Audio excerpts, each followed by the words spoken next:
bid'ah sholat tarawih.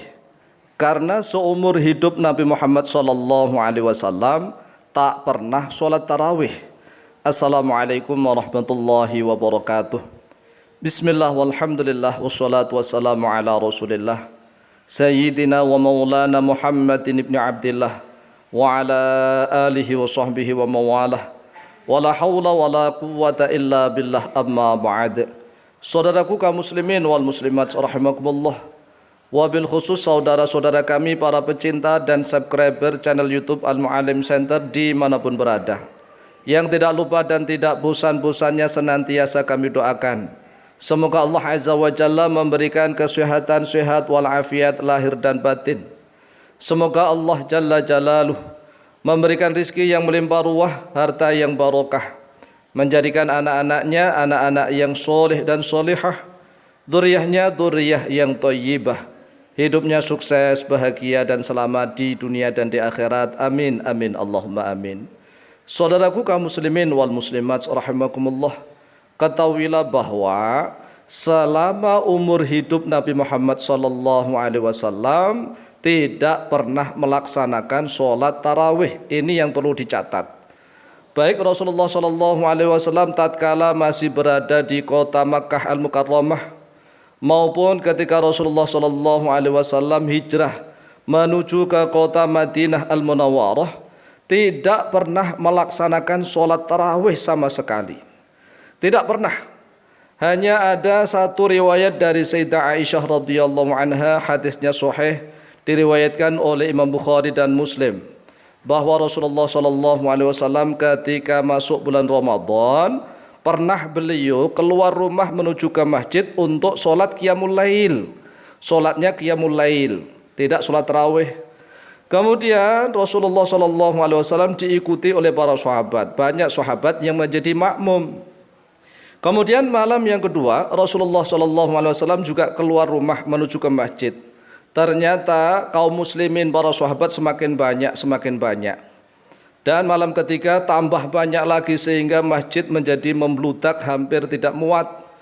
Makanya pada malam keempat Rasulullah SAW tidak keluar rumah lagi hingga waktu subuh. Setelah waktu subuh Rasulullah SAW keluar rumah menuju ke masjid untuk sholat subuh.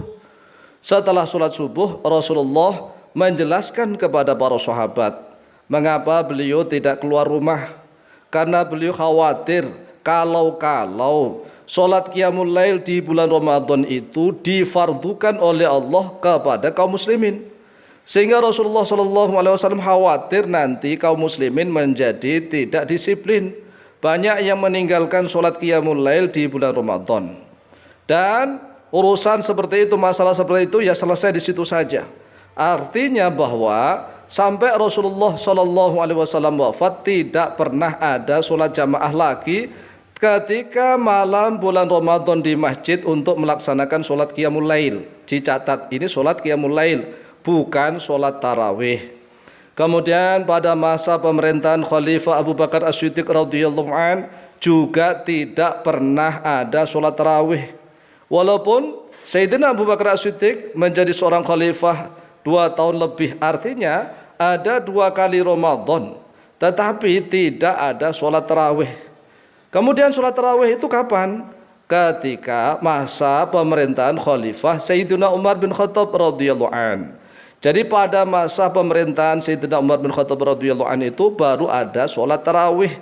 Sholat tarawih yaitu sholat khusus pada malam Ramadan. Lah kalau sholat qiyamul lail, ya baik di Ramadan maupun di luar Ramadan sama saja kalau qiyamul lail. Tetapi kalau judulnya sholat tarawih khusus pada malam Ramadan. Ini hadisnya sahih diriwayatkan oleh Imam Bukhari dari Abdurrahman bin Abdul Qari. Mari kita baca redaksi hadisnya. An Abdurrahman bin Abdul Qari radhiyallahu an qol. Telah diriwayatkan dari Abdurrahman bin Abdul Qari radhiyallahu an, beliau berkata, kharajtu ma'a Umar bin Al-Khattab radhiyallahu anhu lailatan fi Ramadan ila al-masjid. Telah keluar oleh saya, kata Abdurrahman bin Abdul Qari, berserta Umar bin Khattab radhiyallahu an pada malam di dalam bulan Ramadan ilal masjid, ke masjid. Fa idzan nasu auzaun mutafarriquna, lalu tiba-tiba para sahabat manusia itu terpencar-pencar mendirikan salat. Yusalli rajulun nafsihi, ada orang yang salat untuk dirinya sendiri, artinya salat sendirian di masjid. Wa yusalli rajulu fa yusalli bi salatihi ar-rahtu, ada juga orang yang salat sendirian kemudian sahabat yang lain menjadi makmum, artinya salat berjamaah di dalam satu masjid yang sama. Faqala Umar, lalu berkatalah oleh Sayyidina Umar, inni ara law jama'tu haula'i ala qari'in wahidin lakana amsal. Sesungguhnya aku berpendapat kalau seandainya aku kumpulkan mereka itu ala qari'in, atas seorang imam yang qari' wahidin yang satu saja, lakana amsal, maka yaitu lebih baik. Thumma azama, kemudian bertekad oleh Sayyidina Umar bin Khattab, fajama'ahum ala Ubay bin Ka'ab, lalu Sayyidina Umar bin Khattab mengumpulkan mereka para sahabat yang dipimpin diimami oleh Ubay bin Ka'ab radhiyallahu an.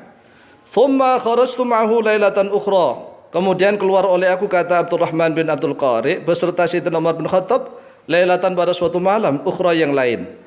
Wan nasu yusalluna bi sholati qarihim, dan manusia para sahabat itu salat berjamaah dengan salat qari mereka, yaitu imam mereka Ubay bin Ka'ab. Qala Umar, lalu berkata oleh Sayyidina Umar bin Khattab, ni'mal bid'atu hadhihi, ni'mal bid'atu, sebaik-baik bid'ah, hadhihi, yaitu ini. Jadi salat tarawih itu adalah sebaik-baiknya bid'ah, sebaik-baiknya bid'ah. Kalau ada bid'ah yang sebaik-baiknya, maka jelas sekali bid'ah itu ada yang hasanah, ada yang sayyi'ah. Adapun kalau menurut Wahabi semua bid'ah itu dolalah, ya Wahabi sendiri itulah yang keblinger. Wong nyatanya Sayyidina Umar bin Khattab mengatakan ada bid'ah yang sebaik-baik bid'ah, yaitu sholat tarawih secara berjamaah. Ni'mal bid'atu hadhi, ini disebut bid'ah lugawiyah. Adapun bid'ah yang syariah pasti dolalah semuanya. Oleh sebab itulah menurut mazhab Syafi'i sudah benar bahwa bid'ah itu terbagi menjadi dua, yaitu bid'ah yang lugawiyah dan bid'ah syariah. Bid'ah yang lugawiyah pasti ada yang hasanah, ada yang sayyi'ah. Adapun bid'ah yang syariah pasti semuanya dolalah begitu. Kemudian wallati yanamuna anha afdhala minan nas yaqamuna, dan yang tidur anha daripada salat tarawih, afdalu, yaitu lebih utama, minallati, daripada mereka yang yaqumuna salat tarawih di awalnya, yuridu akhirul laili, menghendaki oleh Abdurrahman bin Abdul Qari pada akhir malam, wa kana nasu yaqumuna awalahu, dan adalah oleh manusia para sahabat saat itu berdiri salat tarawih pada awalnya malam. Sehingga bisa ditarik kesimpulan bahwa sholat tarawih itu yang paling afdolnya adalah akhir malam begitu. Ayo kita sholat tarawih di akhir malam. Akhrajahu al-Bukhari, akhraja, telah mengeluarkan hubana hadis Al-Bukhari, Bukhari nomor hadis 2010. Demikianlah penjelasan bahwa sholat tarawih memang bid'ah dan sebaik-baik bid'ah yaitu sholat tarawih berjamaah. Oleh sebab itu sekali lagi ada bid'ah yang hasanah, ada bid'ah yang sayyi'ah. Jadi jelas. Adapun nanti hadisnya yang diriwayatkan dari Sayyidah Aisyah radhiyallahu anha beserta hadis dari Abdurrahman bin Abdul Qari, silakan dilihat di dalam deskripsi video ini. Demikian, semoga bermanfaat. Wallahu taala a'lamu bishawab.